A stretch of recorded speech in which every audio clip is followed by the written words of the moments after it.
నమస్తే, welcome to Suman TV. ప్రస్తుతం మనతో పాటు ఉన్నారు యూసీఎస్ ఇన్ఫోటెక్ ఉదయ్ గాడిపత్రి గారు. మా సార్తో మాట్లాడదాం. చాలా రోజుల నుంచి కెరియర్ అడ్వైస్, చాలామందికి కెరియర్ పైన ఒక అడ్వైస్ అనేది కన్ఫ్యూజన్ అనేది ఏర్పడుతూ ఉంటుంది. అంటే ఇప్పుడు నేను చదువు కంప్లీట్ చేసేసాను, వెంటనే నాకు జాబ్ రావాలి, నేను వెంటనే మనీ సంపాదించాలన్న ఒక కోరికతో అయితే పరుగులెడుతూ ఉంటారు యువత. మరి అలాంటి వాళ్ళకి కెరియర్ అడ్వైస్ అనేది ఇవ్వడానికి మేమైతే చాలా నుంచి ఎదురు చూస్తున్నాము. మరి ఈరోజు మనతో పాటు ఉదయ్ గాడిపత్రి గారు రెడీగా ఉన్నారు అడ్వైస్ చేయడానికి. సార్తో మాట్లాడదాం. మరి మరిన్ని విషయాలు మీకు తెలియజేసే ప్రయత్నం అయితే నేను చేస్తాను. నమస్తే సార్. నమస్కారం మేడం. ఉదయ్ గారు, మరి నేను చెప్పినట్టుగా డిగ్రీ గ్రాడ్యుయేట్స్, బీటెక్ చేసిన వాళ్ళు కూడా సాఫ్ట్వేర్ సైడ్ వెళ్ళాలని అనుకుంటారు. ఎందుకంటే సాఫ్ట్వేర్ అనేది అందరికీ ఒక కళ. ఖచ్చితంగా నేను ఐటీలో చేయాలి, జాబ్ చేయాలని చెప్పి అదొక పెద్ద పెద్ద బిల్డింగ్స్లో ఉంటుంది, వీకెండ్లో హాలిడేస్ వస్తాయి, చాలా ఎంజాయ్ చేయొచ్చు అనుకుంటారు. మరి ఇలాంటి వాళ్ళకి మీరు ఏమి గైడ్ చేస్తారు? మీ దగ్గర టిప్స్, సజెషన్స్ ఏమున్నాయి? బ్యూటీ ఆఫ్ ది ఐటీ ఏంటి అంటే ఐటీ అందరినీ యాక్సెప్ట్ చేస్తుంది. అంటే డిస్ట్రిక్షన్ ఏమి ఉండదు. సో ఇన్ఫ్యాక్ట్ చెప్పాలి అంటే ఐటీ టాలెంట్ని యాక్సెప్ట్ చేస్తుంది. సో మీరు ఈ స్ట్రీమ్ అని చెప్పేసి, సపోజ్ మీరు ఎలక్ట్రికల్ స్ట్రీమ్ అయితే మేము ఎలా చేయము, అలా ఏమి ఉండదు.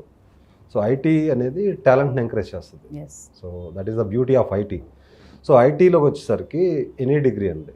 సో మీరు డిగ్రీ చేసి ఉండొచ్చు, బీటెక్ చేసి ఉండొచ్చు, బీటెక్లో ఎలక్ట్రికల్ చేసి ఉండొచ్చు, లేదంటే మెకానికల్ చేసి ఉండొచ్చు, లేదంటే కంప్యూటర్ సైన్స్ చేసి ఉండొచ్చు, అలానే సివిల్ ఇంజనీరింగ్ చేసి ఉండొచ్చు.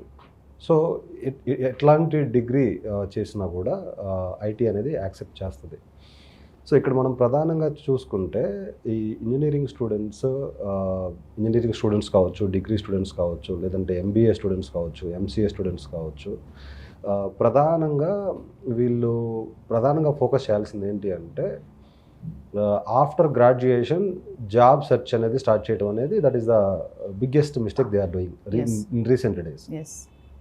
అలా కాకుండా వాళ్ళు ఏంటంటే ఒక కెరియర్ గైడ్ని చూస్ చేసుకొని, అంటే ఆల్రెడీ సక్సెస్ఫుల్గా ఒక ఐటీలో లేదంటే ఒక మంచి సబ్జెక్ట్ మ్యాటర్ ఎక్స్పర్ట్గా వర్క్ చేస్తున్న ఒక పర్సన్ కావచ్చు, లేదంటే టీమ్ లీడర్ని కావచ్చు, లేదంటే ఒక మేనేజర్ని ఒక కెరియర్ గైడ్గా చూస్ చేసుకొని వాళ్ళని ఫాలో అయితే ఏమవుతుందంటే ఒక అవేర్నెస్ బిల్డ్ అవుద్ది. ఇది చదువుకునేటప్పుడే ఒక అవేర్నెస్ బిల్డ్ అవుతుంది. సో దానివల్ల ఏంటి అంటే ఆ అవేర్నెస్ బిల్డ్ అవ్వడం వల్ల engineering first year, second year, third year, fourth ఇయర్లో ఉన్నప్పుడే తను బిల్డ్ చేసుకోవడం చేస్తాడు.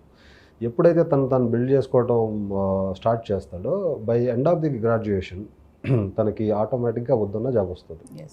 సో ఇది చాలామంది ఏంటంటే కెరియర్ గైడ్ని చూస్ చేసుకోకపోవడం అనేది పెద్ద సమస్యగా మారిపోయింది.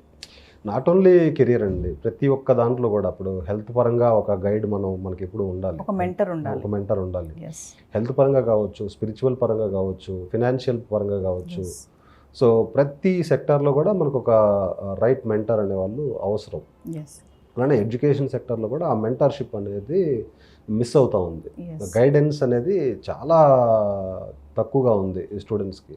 సో దానివల్ల ఏంటి అంటే చాలామంది టైర్ 2 కాలేజెస్లో, టైర్ 3 కాలేజెస్లో చదివే స్టూడెంట్స్కి అవేర్నెస్ లేకపోవడం వల్ల వాళ్ళు ఇంజనీరింగ్ అయిపోయిన తర్వాత జాబ్స్ కోసం చాలా ఇబ్బంది పడుతూ ఉన్నారు. ఇటువంటి స్కిల్స్ పెంచుకోవాలి అనేది కూడా అవగాహన లేదు వాళ్ళకి. అంటే జాబ్ క్రాక్ చేయాలి అంటే వాళ్ళకి ఎటువంటి స్కిల్స్ మనకు ఉండాలి అనేది కూడా అవగాహన లేదు. చాలామంది స్టూడెంట్స్ తోటి నేను మాట్లాడుతూ ఉంటాను కదా, వాళ్ళకి ఐటీ జాబ్ రావాలంటే ఇంగ్లీష్ కొంచెం ప్రొఫెషనల్గా రావాలి అనేది చాలామందికి తెలీదు. ఎందుకు ఇంగ్లీష్ అనేది అవసరము అంటే మనకి ఇండియాకి మనకి వచ్చే క్లయింట్స్ అంతా కూడా Europe clients, Australian clients, American clients.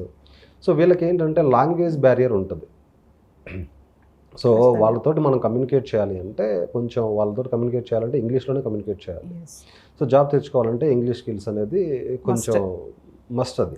అది తెలియదు చాలామంది స్టూడెంట్స్కి. అందుకని ఇంజనీరింగ్ చదివేటప్పుడు దాన్ని ఇగ్నోర్ చేస్తారు.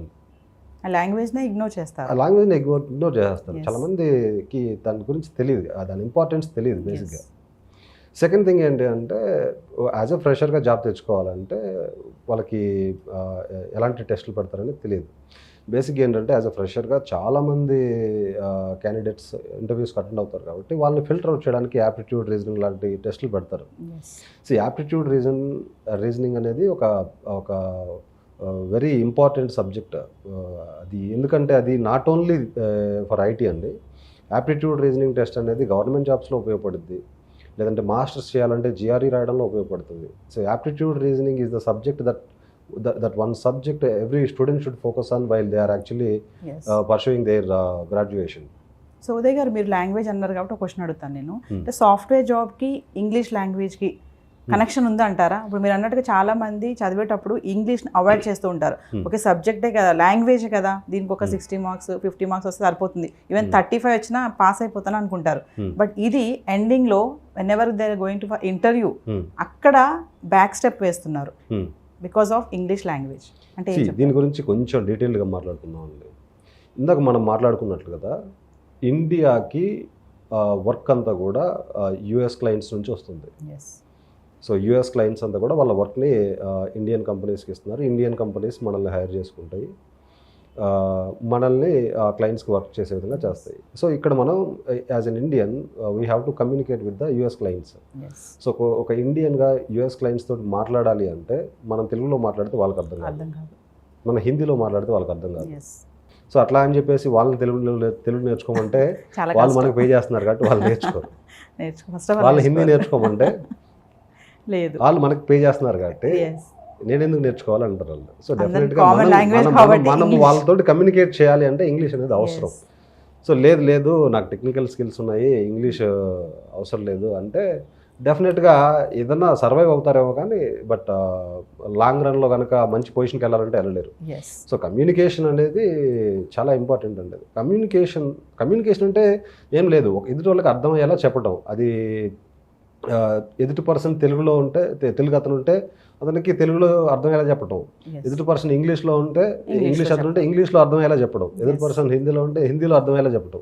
అదే కమ్యూనికేషన్ స్కిల్స్. ఎదుటి వాడికి అర్థమయ్యే భాషలో అర్థమయ్యే విధంగా చెప్పడమే కమ్యూనికేషన్. సో ఇక్కడ యూఎస్ క్లయింట్స్ తోటి, యూరోప్ క్లయింట్స్ తోటి, జపాన్ క్లయింట్స్ తోటి, వీళ్ళందరితోటి మనం కమ్యూనికేట్ చేయాలంటే డెఫినెట్గా మనం వాళ్ళతోటి వాళ్ళ భాషలో ఇప్పుడు జపాన్ వాళ్ళతోటి జపాన్ మాట్లాడలేం కాబట్టి common language English. Okay, English is the one of the common language across the world. ఇప్పుడు మనం అనుకున్నట్టు గ్రాడ్యుయేట్స్ కానీ బీటెక్ వాళ్ళే కానీ సాఫ్ట్వేర్ జాబ్స్కి వెళ్ళాలనుకున్నప్పుడు మనకు బయట చూసుకుంటే చాలానే ఇన్స్టిట్యూషన్స్ చూస్తున్నాం మనం, కోకొల్లగా కనిపిస్తూ ఉంటాయి, దేంట్లో జాయిన్ అవ్వాలో తెలియదు, మస్తు ప్రాంప్లెట్స్ కనిపిస్తూ ఉంటాయి. మరి అలాంటి వాళ్ళు వెళ్ళిపోయారు, జాయిన్ అయ్యారు, మరి ఫైనల్గా జాబ్ వస్తుందా అక్కడ కోచింగ్ అంతా అయిపోయాక? అంటే గ్యారంటీ ఇస్తారా మీరు జాబ్ వస్తుంది అంటే? యా డెఫినెట్గా అండి.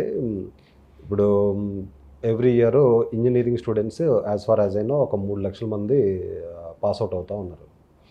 సో వీళ్ళందరూ కూడా వీళ్ళలో ఒక 20% లేదంటే below 20% they are getting jobs in campus placements. So remaining 80% వచ్చేసరికి కొంతమంది మాస్టర్స్కి వెళ్ళటం, కొంతమంది కోర్సెస్ నేర్చుకోవటం. ప్రధానంగా ఒక 2-3 ఇన్స్టిట్యూట్లో బాగా నేర్చుకుంటూ ఉంటారు. హైదరాబాద్లో ప్రధానంగా 2-3 ఇన్స్టిట్యూట్స్ ఉన్నాయి. ఆ 2-3 ఇన్స్టిట్యూట్స్లో ప్రధానంగా బాగా నేర్చుకుంటారు, అందరూ అక్కడికి వెళ్తారు మ్యాక్సిమం. సో ఇక్కడ ఏంటంటే వెళ్ళిన ప్రతి ఒక్కరికి జాబ్ వస్తుందా అంటే ఖచ్చితంగా ప్రతి ఒక్కరికి జాబ్ రావడం లేదు. ఎవరైతే డెడికేటెడ్గా నేను చెప్పినట్టుగా కమ్యూనికేషన్ స్కిల్స్ మీద ఫోకస్ పెట్టి, తర్వాత పోతే యాప్టిట్యూడ్ రీజనింగ్ మీద ఫోకస్ పెట్టి, అలానే కొంచెం టెక్నికల్ స్కిల్స్ బాగా డీటెయిల్డ్గా కోర్స్ నేర్చుకోవడం అంటే it is not like A watching the movie. Here you have to direct the movie. ఇక్కడ విషయం ఏంటి అంటే స్టూడెంట్ ఏమనుకుంటారంటే క్లాస్ జరిగేటప్పుడు క్లాస్ వినటం అనేది ఒక సినిమా చూసినట్టు చూస్తారు. వాళ్ళకి తెలియని విషయం ఏంటంటే, చాలామంది స్టూడెంట్స్కి తెలియని విషయం ఏంటంటే సినిమా చూడటానికి రాలేదు మీరు, సినిమా తీయడం ఎలా తీయాలో నేర్చుకోవడానికి వచ్చారు. మీరు చేయాల్సింది ఏంటంటే మీరు అదే సినిమాని మీరు తీయాలి, మీ వేలో మీరు తీయాలి. సో అట్లా ఆ విధంగా నేర్చుకోవాలి. అలా నేర్చుకున్నప్పుడు ఏంటంటే చాలా తక్కువ మంది ఆ విధంగా నేర్చుకుంటారు. ఇక్కడ జాయిన్ అయిన ప్రతి స్టూడెంట్స్ ఆ విధంగా నేర్చుకుంటారని నేను చెప్పడం లేదు. సో ఎవరైతే ఈ విధంగా సబ్జెక్ట్ని చాలా డీటెయిల్డ్గా నేర్చుకుంటారో, డెప్త్గా నేర్చుకుంటారో అటువంటి స్టూడెంట్స్కి వస్తుంది. ఈ రిమైనింగ్ స్టూడెంట్స్ ఉన్నారు కదా, ఇక వీళ్ళు ఏంటంటే ఇక నిదానంగా రియలైజేషన్ చాలా లేట్గా అవుతూ ఉంటారు. సో వీళ్ళకి ఏంటంటే తక్కువగా అంటే మిగతా వాళ్ళతో పోల్చుకుంటే వీళ్ళకి తక్కువ అవకాశాలు ఉంటాయి. సో ఫైనల్గా ఉదయ్ గారు, ఇప్పుడు అక్కడ జాబ్ రాలేదు, నేర్చుకున్నారు, కోచింగ్కి వెళ్ళారు, అలాంటి వాళ్ళు మరి మన దగ్గరకు వస్తే, యూసీఎస్ ఇన్ఫోటెక్ దగ్గరకు వస్తే మీరిచ్చే ట్రైనింగ్ ఎలా ఉంటుంది వాళ్ళకి? ఫస్ట్ ఆఫ్ ఆల్ మేడం, మనం ఇచ్చే ట్రైనింగ్ వచ్చేసరికి ఫ్రెష్ గ్రాడ్యుయేట్స్కి అయితే కాదు. ఎవరైతే ఒక స్టడీస్ కంప్లీట్ అయ్యి 1 or 2 years ఏదైనా కోర్స్ నేర్చుకొని ఏదైనా బేసిక్ ప్రోగ్రామింగ్ స్కిల్స్ ఉంటుంది చూసారా, వాళ్ళకి మనం ట్రైనింగ్ ప్రొవైడ్ చేస్తాం. సో లెటర్సే ఇప్పుడు చాలామంది ఫుల్ స్టాక్ చేసి ఉంటారు. ఫుల్ స్టాక్ అంటే కొంతమంది పైథాన్ ఫుల్ స్టాక్ చేస్తారు, కొంతమంది .NET ఫుల్ స్టాక్ చేస్తారు, కొంతమంది జావా ఫుల్ స్టాక్ చేస్తారు, కొంతమంది ఫ్రంట్ ఎండ్ నేర్చుకుంటారు. సో ఇటువంటి స్టూడెంట్స్ ఎవరైతే ఉన్నారో ఫ్రెషర్స్గా, వాళ్ళు కోర్స్ నేర్చుకొని జాబ్ రాదు కదా, అటువంటి వాళ్ళని మనం ప్రాపర్ ట్రైనింగ్ గైడెన్స్ ఇచ్చేసి వాళ్ళకేంటంటే రియల్ టైమ్ ఎక్స్పీరియన్స్ అనేది మనం ఇస్తాం అనమాట. రియల్ టైమ్ ఎక్స్పీరియన్స్ అంటే ఏంటి, వాళ్ళకి ఆర్గనైజేషన్లో వర్క్ చేసేటప్పుడు ఎటువంటి ఛాలెంజ్ వస్తాయి. It is not about sharing the knowledge, it is about sharing the experience. మా ట్రైనింగ్ ఇన్స్టిట్యూట్లో ఏంటంటే మేము నాలెడ్జ్తో పాటు ఎక్స్పీరియన్స్ని షేర్ చేస్తాం. ఎక్స్పీరియన్స్ ఏంటంటే ఎప్పుడైతే వర్క్ చేసేటప్పుడు ఎటువంటి ఛాలెంజెస్ వస్తాయో ఆ ఛాలెంజెస్ని వాళ్ళకి ముందే ఎక్స్ప్లెయిన్ చేసేసి ఆ ఛాలెంజెస్ని ఎలా ఓవర్కమ్ చేయాలో చెప్పేసి వాళ్ళకి స్ట్రగుల్స్ లేకుండా ఆర్గనైజేషన్లోకి వెళ్ళినప్పుడు ఈజీగా మూవ్ అవ్వడానికి అన్ని విధాలుగా ఉపయోగపడేలా మనం ట్రైనింగ్ ఇస్తాము.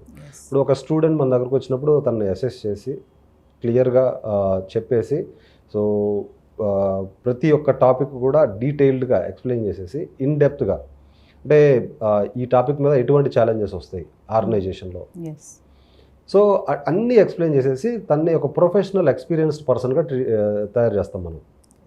ఒక ప్రొఫెషనల్ ఎక్స్పీరియన్స్డ్ పర్సన్గా తయారు చేసి అప్పుడు మనం రెజ్యూమే ప్రిపరేషన్ మనం హెల్ప్ చేస్తాము. తర్వాత పోతే తనకి ఇంటర్వ్యూస్ అటెండ్ అయ్యేటప్పుడు ఏదైనా ఇంటర్వ్యూస్ క్వశ్చన్స్ ఏదైనా ఛాలెంజింగ్ అనిపించినప్పుడు మనల్ని అడగటము, సో వాళ్ళు మన దగ్గర గైడెన్స్ తీసుకుంటారు. ఇట్లా ఏంటంటే ఒక క్యాండిడేట్ని ప్రాపర్గా తీర్చిదిద్దేలాగా మనం స్టూడెంట్స్ మీద ఫోకస్ చేస్తూ ఉన్నాము. సార్, ఇప్పటి వరకు మీ ఇన్స్టిట్యూషన్లో ఎంతమంది స్టూడెంట్స్కి ట్రైనింగ్ ఇచ్చి ప్లేస్మెంట్స్ ఇచ్చారంటే? అరౌండ్ 5,000 స్టూడెంట్స్ వరకు ప్లేస్ అయినారు మేడం మన ఇన్స్టిట్యూట్ నుంచి. ఎందుకంటే మనకి స్టూడెంట్స్ అక్రాస్ ద గ్లోబ్ ఉన్నారు. So we have students across USA, we have students across Canada, Australia, India. So India is actually our main area అండి. సో ఇండియా నుంచి మనకు స్టూడెంట్స్ ఎక్కువ. ఒక స్టూడెంట్స్ మీద ప్రత్యేకమైన శ్రద్ధ పెట్టి కాన్సన్ట్రేషన్ చేసి ఎక్స్పీరియన్స్ షేర్ చేయడం వల్ల చాలామందికి ఆఫర్స్ వస్తూ ఉంది. సో వ్యూవర్స్, మరి ఎవరైతే కెరియర్ గ్యాప్ ఉన్న వాళ్ళు కానీ, మరి అడ్వైజ్ ఖచ్చితంగా సార్ చెప్పారు కదా, మెంటర్ అనేవాళ్ళు ఖచ్చితంగా ఉండాలి ప్రతి దానికి. నాట్ ఓన్లీ ఎడ్యుకేషన్, అది ఏ విషయం అయినా సరే, హెల్త్ పరంగా అయినా సరే, ఫినాన్షియల్ పరంగా అయినా సరే, ఒక మెంటర్ అనేవాళ్ళు మనకి ఒక దారిలో వే అనేది చూపిస్తారు వాళ్ళు.